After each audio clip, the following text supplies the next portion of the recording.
sending the Marines.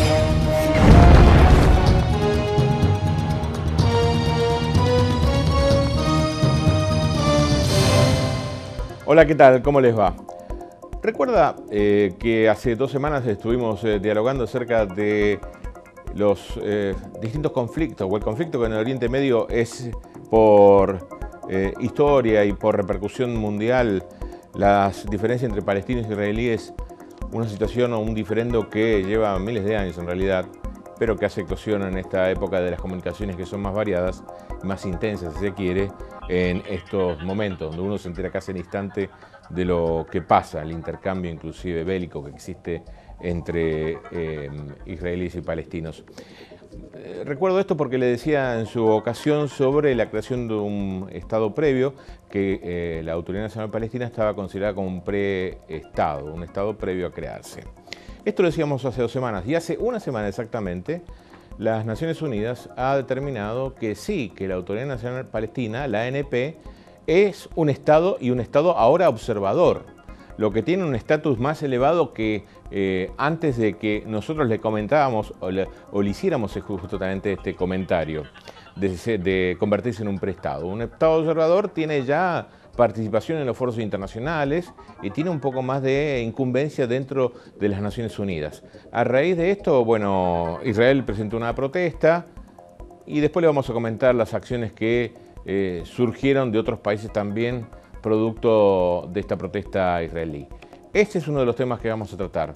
El otro, y es importante y que se va a extender fundamentalmente como una noticia importante este verano, son las negociaciones de paz que tras 50 años llevan a cabo, están justamente en este proceso precisamente, Colombia y las Fuerzas Armadas Revolucionarias Colombianas en estos momentos, que fueron en Oslo y ahora se llevan a cabo en la capital cubana, en La Habana, este tipo de reuniones, con distintas repercusiones, por cierto. Así comienza esta aldea global semanal y esta es la gente que nos acompaña y la que se suma semana tras semana. Bienvenidos.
Existe un lugar donde se pesca así.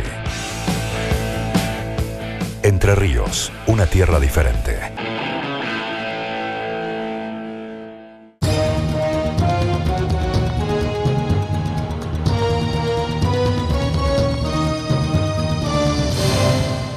ANP, Autoridad Nacional Palestina. Su capital, Ramallah, queda en Cisjordania, la ribera occidental, como algunos denominan. Su presidente, al menos electo, estamos hablando de Abu Mazen, o en esta ocasión, como también se lo suele llamar, con otros nombres, pero más conocido en Oriente Medio como Abu Mazen, que fue elegido democráticamente, pero que tiene diferencias notables con Hamás, quien divide la política interna junto a o contra la gente de Al-Fatah, que pertenece el presidente de la Autoridad Nacional Palestina, que fue nombrado por casi unanimidad por las Naciones Unidas ahora como un Estado observador.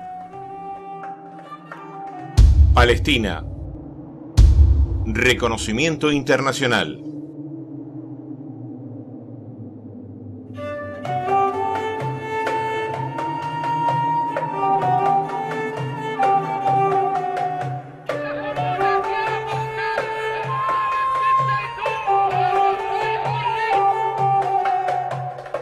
Ahora Palestina se ha convertido en Estado, señaló el presidente Mahmoud Abbas, quien fue recibido en Ramallah por una multitud reunida para festejar el reconocimiento de Palestina como Estado, con estatus observador en la ONU. El estatus de Estado observador no miembro de Palestina no es el de un Estado de pleno derecho, pero da acceso a los palestinos a agencias de la ONU y a tratados internacionales. Esto fue aprobado por más de 2/3 de los países representados allí. Los responsables palestinos creen que el nuevo estatus servirá para reconciliar el partido nacionalista Al-Fatah de Mahmoud Abbas y el de Hamas, islamista en el poder en Gaza. Sin esta reconciliación será muy difícil alcanzar un Estado de pleno derecho. Si bien la mayoría de los países están conformes con este avance, la respuesta de Israel fue contundente. El ministro de Finanzas anunció el bloqueo de $120 millones de impuestos recabados por Israel que tenían que ser transferidos a la Autoridad Nacional Palestina, y el primer ministro Benjamín Netanyahu confirmó su intención de construir 3.000 viviendas más en Cisjordania y Jerusalén Este como represalia por la iniciativa palestina en la ONU. Esto fue rechazado ya por 5 gobiernos de la Unión Europea: Reino Unido, Francia, Suecia, Dinamarca y España, quienes presentaron su protesta ante los embajadores de Israel en cada capital por la construcción de dichas viviendas en el territorio palestino de Cisjordania y por la retención de los fondos que Tel Aviv recauda en nombre de la Autoridad Nacional Palestina.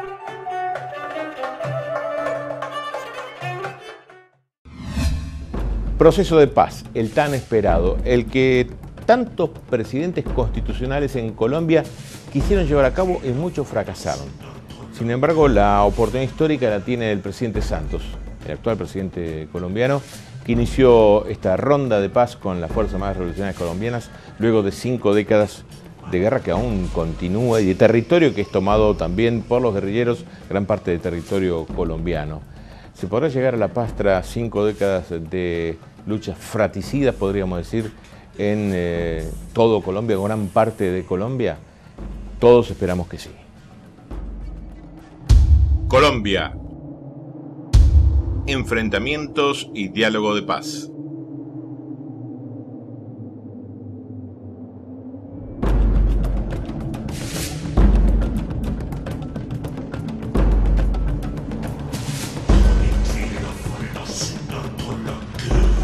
Al comenzar la primera ronda de negociaciones por la paz en Colombia, el jefe del equipo de la FARC, Luciano Marín, alias Iván Márquez, anunció que su grupo cumplirá con la tregua unilateral entre el 20 de noviembre y el próximo 20 de enero. El gobierno, por su parte, advirtió que mantendrá la ofensiva del ejército y que una eventual tregua bilateral solo se presentará al final del proceso de paz, y pese a estar en plenas negociaciones que comenzaron en octubre en Oslo y siguen en La Habana, cuerpos militares lanzaron una ofensiva aérea en territorios ocupados por los revolucionarios. El bombardeo habría matado a 20 miembros de la FARC. Por otro lado, Juan Manuel Santos le puso fecha límite al diálogo con la FARC. El presidente de Colombia señaló que las negociaciones con la guerrilla deben durar, a más tardar, hasta noviembre del año 2013. Esto no puede ser un proceso de años, sino de meses, declaró. Además, aseguró que si la guerrilla quiere cambiar las balas por los votos, el Ejecutivo está dispuesto a dar garantías, pero advirtió que si pretenden hacer su revolución por decreto y transformar al país, la Constitución y sus políticas públicas, ahí no habrá paz. El primer ciclo de negociaciones en La Habana, con avances sobre los mecanismos de participación social, ya ha terminado. Este 5 de diciembre pasado retomaron el diálogo en la isla caribeña y se espera tener conclusiones que avancen para poner fin a casi 5 décadas de conflicto armado.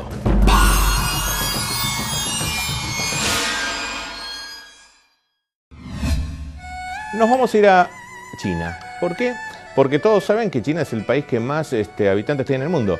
Se calcula 1.400 millones, calcula que en el mundo hay 6.000, 6.500 millones de habitantes, 1.400 hay en China. China tuvo que tomar, más allá de su extenso territorio, determinaciones acerca del control de la natalidad hace mucho tiempo para poder manejar su economía.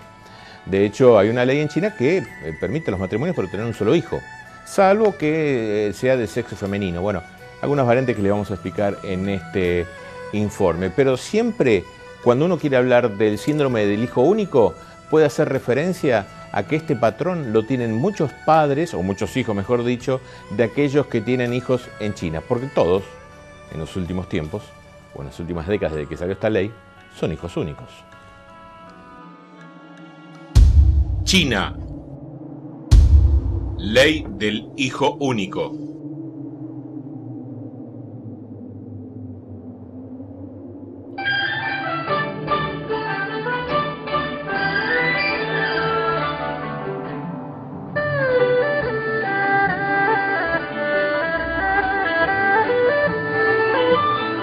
China analiza flexibilizar la famosa ley del hijo único, una de las políticas más controvertidas desde su aprobación en 1979.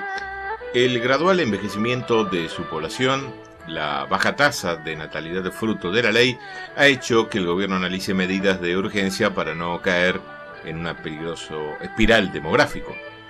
El exministro de Población y Planificación Familiar reveló la posibilidad de que a partir del año próximo se relaje la ley en áreas urbanas donde la prohibición es más estricta. Pero esto fue desmentido por el director general del Departamento de Educación. De todos modos, los expertos coinciden que el 2013 puede ser un año clave.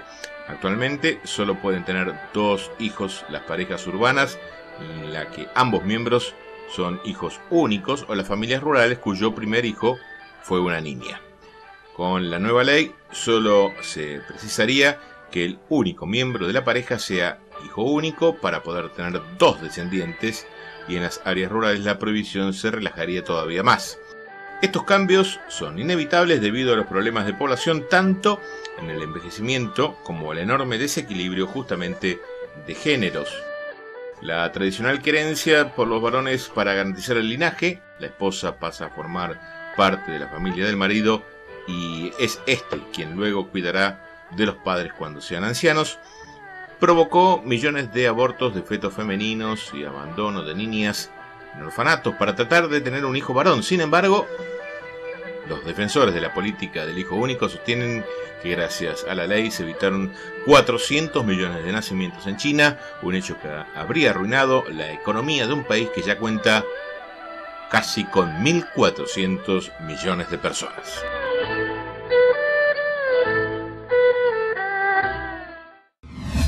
Hacemos una breve pausa en esta aldea global semanal.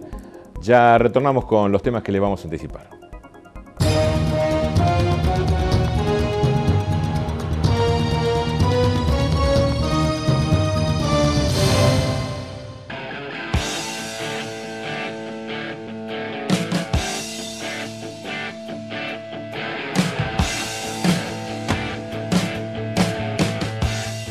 Existe un lugar donde se pesca así.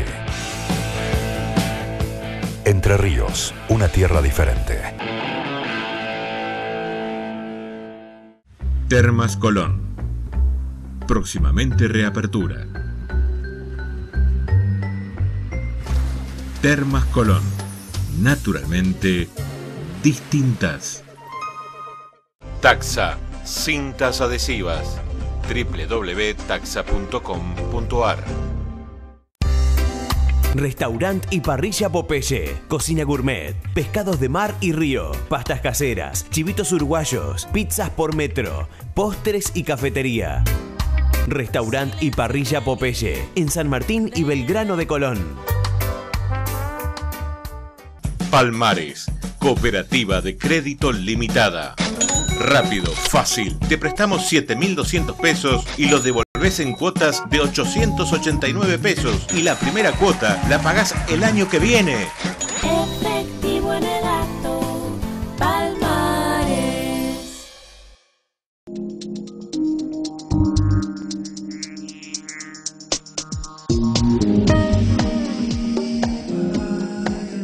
Colón, Entre Ríos, el tiempo pasa distinto.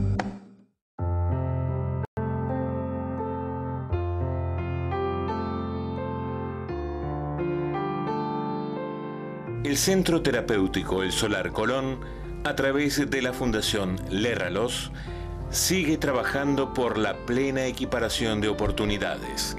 Fundación Lerralos, Paysandú 267, teléfono 03447 424051, Colón, Entre Ríos, www.elsolarcolón.com.ar. AdCadis, para la plena integración de niños y jóvenes con necesidades especiales en la familia, la escuela y la sociedad. Escuela Privada de Educación Integral número 25, AdCadis, Boulevard Ferrari 638, Colón, Entre Ríos, teléfono 03447 423546, www.adcadis.org.com.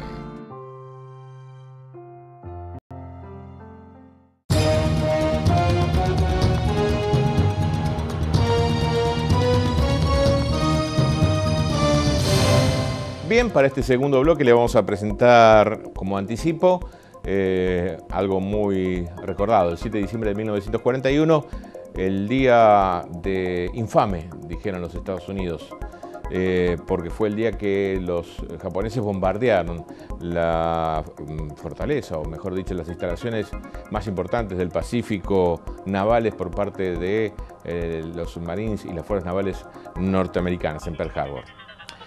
Uno de los temas que vamos a desarrollar después. Pero antes también algo también con lo halagüeño, con el íntimo amor que a veces surge entre lo salvaje y lo lógico, entre lo racional que es el hombre y lo salvaje que es el animal. Pero a veces el amor dicen que todo lo puede. Y el afecto entre un animal y un hombre, por más que sea un animal salvaje, a veces se manifiesta. Y de esta manera, para no perdérselo. Indonesia. Amor animal.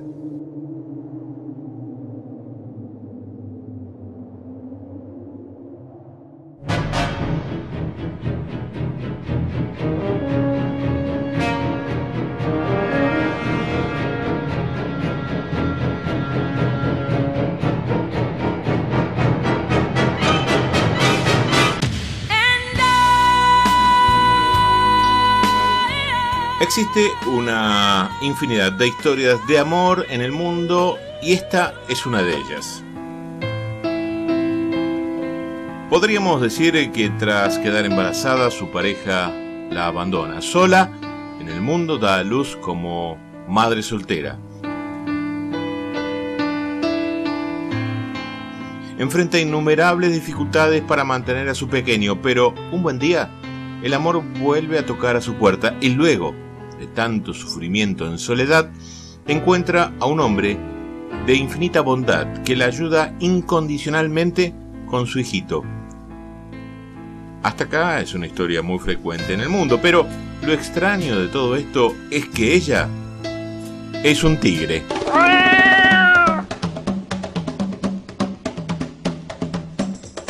Yole Abdullah y el animal, de 4 años y 150 kilos, comparten las comidas, los juegos y hasta la cama. La peculiar relación nació luego de que el indonesio ayudara al tigre a criar a su cachorro. Ahora son inseparables. En el predio comen y juegan juntos, aunque los juegos son muchas veces bruscos porque imitan un ataque. El animal jamás hirió de gravedad a su amigo, que lo trata con mucho afecto que a una mascota cualquiera. Pero cuidado, Abdullah, hay amores que matan.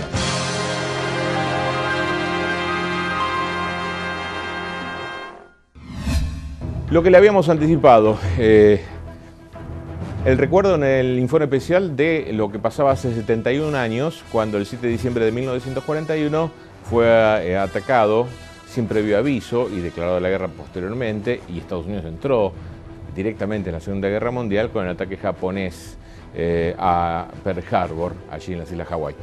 Lo cierto es que finalmente el eje Roma, Berlín, Tokio se había consolidado y también se consolidó finalmente en forma legal, podríamos decir, el ingreso de Estados Unidos a la Segunda Guerra Mundial, o formal. Y tengo en mis manos un libro que se llama Después de Pearl Harbor, que es escrito por Bill Sloan, un colega norteamericano, que ha escrito una historia que pocos conocen, que pasó pocos días después de aquel 7 de diciembre de 1941, que es la primera batalla de la Guerra del Pacífico, donde muchos desconocen que fue la primera derrota en principio japonesa cuando intentaron tomar la isla de Wake, un atolón muy cerca allí entre todas las islas que rodean el Gran Japón, que fue atacada por fuerzas japonesas después de atacar Pearl Harbor y que en su primer intento fue sin éxito. De hecho, hundieron y dejaron mal herido a un crucero de batalla japonés. Esto lo digo porque viene a colación sobre la primera guerra del Pacífico, batalla de la Guerra del Pacífico, después de lo que pasó aquel 7 de diciembre de 1941, que se lo contamos de esta manera. Informe especial. Ataque a Pearl Harbor.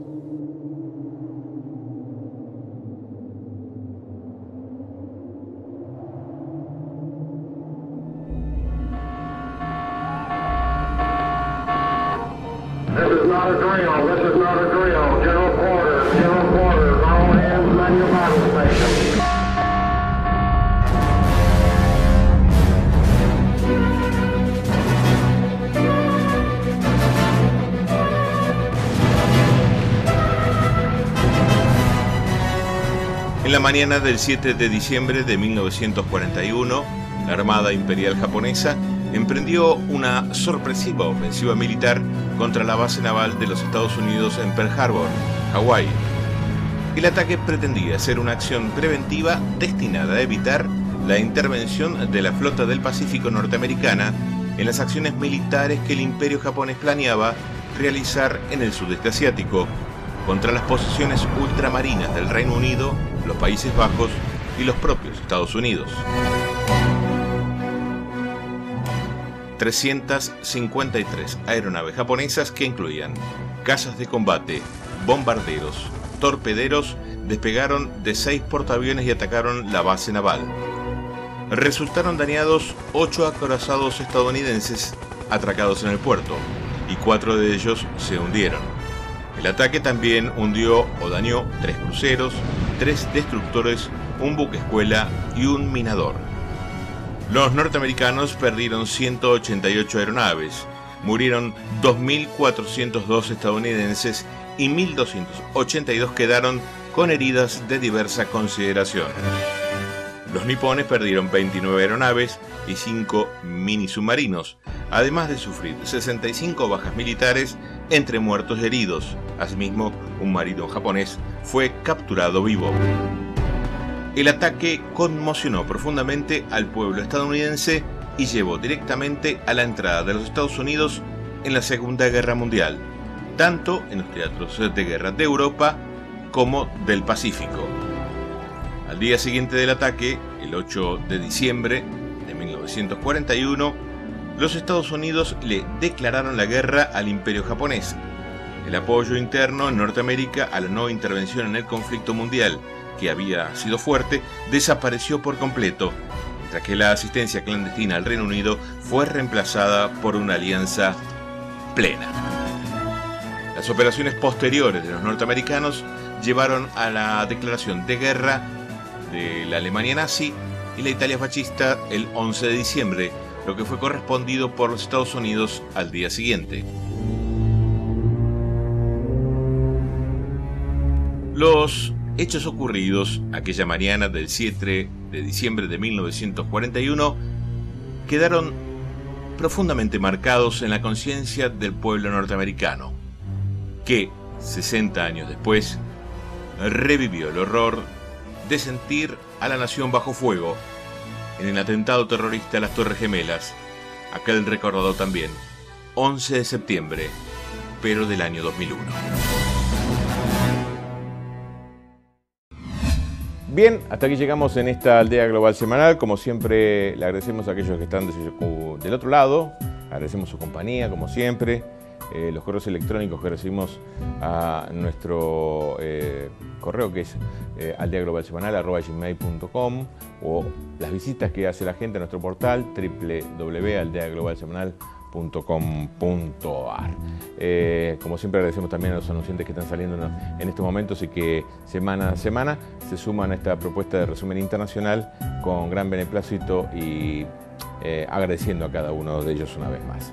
Y lo más importante, ustedes que están del otro lado y que siempre nos siguen y nos dan aliento para que continuemos de esta manera.